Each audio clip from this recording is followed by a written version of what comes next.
Hello!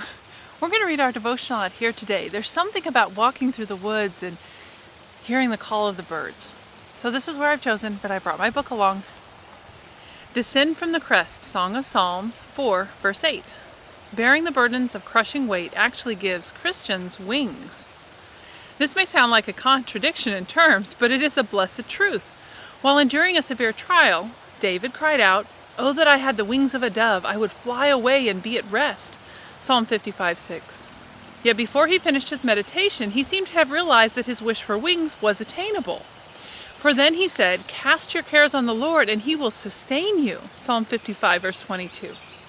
The word burden is described in my Bible commentary as being what God has given you. The saints' burdens are God-given, leading us to wait upon him. And once we have done so, the burden is transformed into a pair of wings through the miracle of trust. And the one who is weighed down will soar on wings like eagles. Isaiah 40, verse 31. One day when walking down the street, on business bent while thinking hard, about the 100 cares which seemed like thunderclouds about to break, in torrent self-pity said to me, "You poor, poor thing, you have too much. To do your life is far too hard. This heavy load will crush you soon." A swift response of sympathy welled up within. The burning sun seemed more intense, the dust and noise of puffing motors flying past, with rasping blast of blowing horn, incensed still more the whining nerves. The fabled last back-breaking straw to weary, troubled, fretting mind.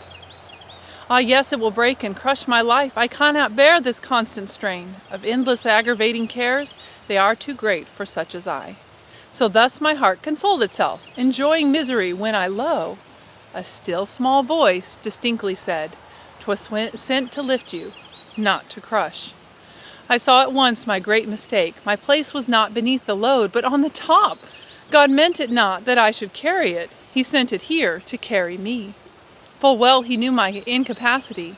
Before the plan was made, he saw a child of his in need of grace and power to serve, a puny twig requiring sun and rain to grow. An underdeveloped chrysalis, a weak soul lacking faith in God.